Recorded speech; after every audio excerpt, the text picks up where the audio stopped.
Indonesia kaya akan ragam hewan dan juga tumbuhan. Berbagai hewan langka ada di Indonesia, salah satunya yaitu burung cendrawasih dan komodo.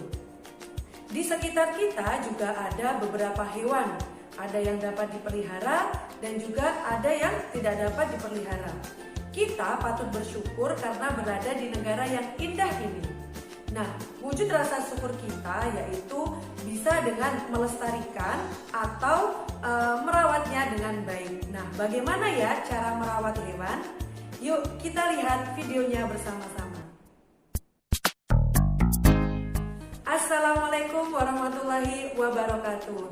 Hai anak-anak, bagaimana kabarnya hari ini? Ustazah harap anak-anak masih tetap sehat dan tetap semangat belajar. Hari ini anak-anak bertemu lagi dengan Ustazah Devi di pelajaran tematik tema 2 subtema 4 yaitu tentang menyayangi hewan. Nah anak-anak, sebelum itu marilah kita membaca basmalah bersama-sama. Bismillahirrahmanirrahim. Nah anak-anak, sebelum kita ke materi hari ini, Ustazah ingin menyampaikan tujuan pembelajaran kita hari ini. Yang pertama yaitu mengidentifikasi langkah-langkah cara merawat hewan melalui teks petunjuk. Yang kedua, menyelesaikan cara penyelesaian pecahan sederhana dengan tepat. Kemudian yang ketiga yaitu menjelaskan prosedur kombinasi gerakan menarik dan mendorong secara berpasangan. Di subtema 3 kemarin, kita dapat mengumpulkan informasi tentang cara merawat hewan atau tumbuhan melalui wawancara. Selain dengan wawancara, kita juga dapat mengumpulkan informasi cara merawat hewan atau tumbuhan dengan membaca teks petunjuk. Apa itu teks petunjuk?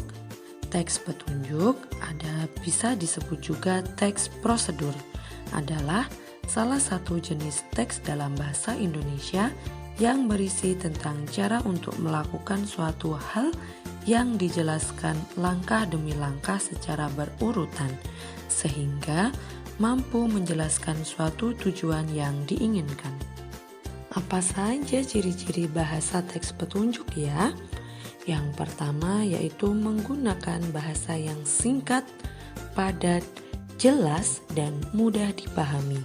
Artinya, dalam teks petunjuk harus menampilkan hal-hal yang penting secara singkat dan padat, serta harus jelas dalam menyebutkan jumlah dan satuan agar mudah dipahami oleh si pembaca. Kemudian yang kedua, menggunakan bahasa yang berurutan dan teratur. Bahasa yang digunakan dalam tahapan teks petunjuk haruslah berurutan, supaya tahapan demi tahapan mudah dipahami oleh si pembaca. Yang ketiga, menggunakan bahasa yang tepat sasaran. Bahasa yang digunakan tidak boleh bertele-tele, harus langsung pada hal-hal yang akan dilakukan. Yang terakhir yaitu menggunakan kalimat perintah. Dalam teks petunjuk, kalimat yang digunakan adalah kalimat perintah. Kalimat perintah adalah kalimat yang memiliki makna meminta seseorang untuk melakukan sesuatu. Nah, anak-anak, berikut adalah contoh teks petunjuk cara merawat kelinci. Nah, ketika anak-anak ingin merawat kelinci, hal pertama yang harus dilakukan yaitu memilih kelinci yang berumur cukup untuk dipelihara. Biasanya berumur sekitar 2 bulan. Kemudian, siapkan kandang yang nyaman untuk tempat tinggal kelinci. Kandang kelinci sebaiknya dibuat sesuai ukuran badan kelinci ya. Bahan kandang sebaiknya terbuat dari kayu. Lalu, kandang diberi alas jerami agar mudah untuk dibersihkan. Kemudian, kandang dibersihkan setiap 2 hari sekali. Cuci tangan dengan sabun setelah membersihkan. Jaga kandang agar tidak lembab atau basah ya. Sediakan air minum dalam wadah. Ganti air setiap hari. Beri makan sayur-sayuran seperti kangkung, wortel, dan minum secara rutin. Selanjutnya yaitu mandikan kelinci jika badannya kotor sekali. Lalu, pergunakan air hangat ya untuk memandikan kelinci. Jangan lupa untuk memotong kukunya dengan rutin. Dan membawa ke dokter setidaknya sekali dalam setahun. Nah, sangat mudah ya anak-anak memelihara kelinci. Apakah anak-anak ada yang tahu makanan kesukaan kelinci? Benar, ada wortel, kemudian sayuran, dan biskuit khusus kelinci.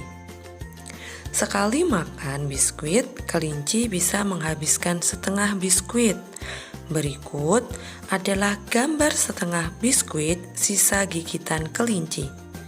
Setengah dalam matematika ditulis dan dibaca 1/2. Penulisan tersebut dinamakan bilangan pecahan. Perhatikan gambar biskuit berikut ini. Satu biskuit dinyatakan dalam lambang pecahan biasa yaitu 1/1. Satu biskuit dipotong menjadi 2 bagian yang sama besar dinyatakan dalam lambang pecahan biasa yaitu 1/2. Satu biskuit dipotong menjadi 3 bagian yang sama besar, maka dinyatakan dalam lambang pecahan biasa yaitu 1/3. Satu biskuit dipotong menjadi 4 bagian yang sama besar dinyatakan dalam lambang pecahan biasa 1/4. Perhatikan gambar berikut. Ustazah memotong biskuit menjadi 2 bagian yang sama besar. Satu bagian yang berwarna dinyatakan dalam lambang pecahan biasa setengah atau 1/2. Jadi setengah adalah 1 bagian dari 2 bagian yang sama besar. Nah, ada satu biskuit yang dibagi menjadi 3 bagian yang sama besar. 2 bagian yang berwarna dinyatakan dalam lambang pecahan biasa yaitu 2/3. Jadi 2/3 adalah 2 bagian dari 3 bagian yang sama besar. Dengan demikian anak-anak, bilangan pecahan merupakan bilangan dengan bentuk A/B. A disebut pembilang dan B disebut penyebut. A dan B merupakan bilangan bulat dan B tidak boleh sama dengan 0. Contohnya yaitu 1/2. 1 sebagai pembilang dan 2 sebagai penyebut.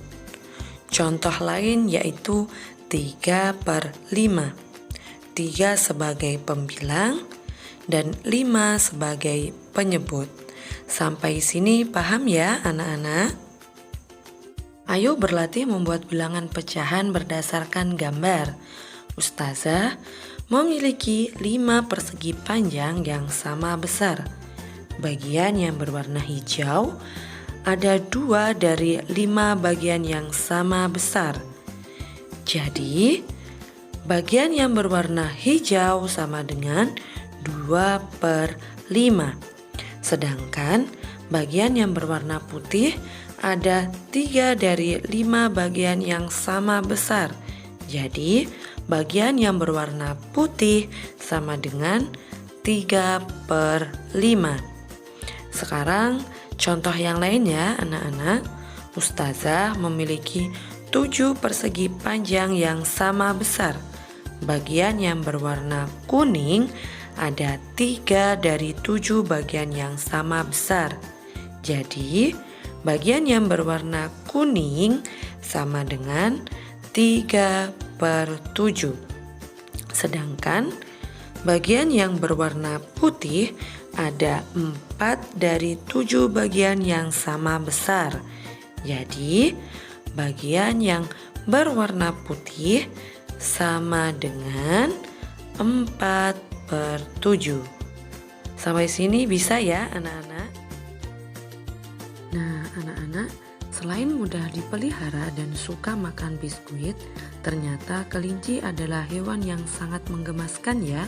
Karena kelinci bisa kita ajak bermain mendorong dan menarik.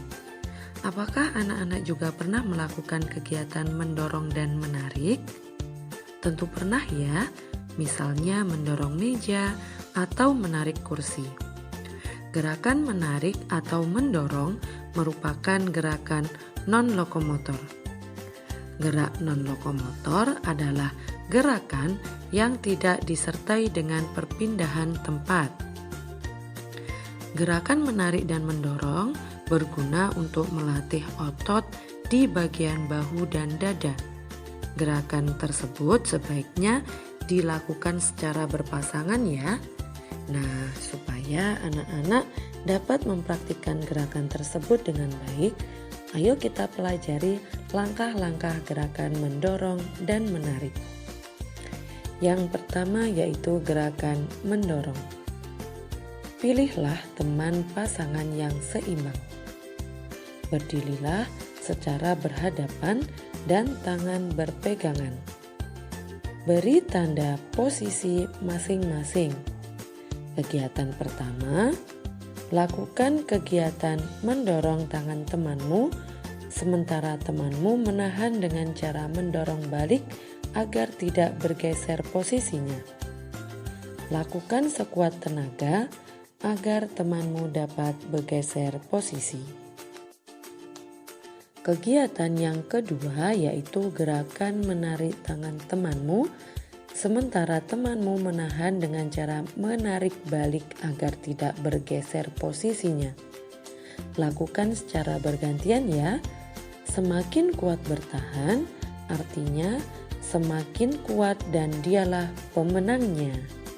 Nah, seperti itu ya anak-anak. Nah, sekarang ayo kita perhatikan cara melakukannya.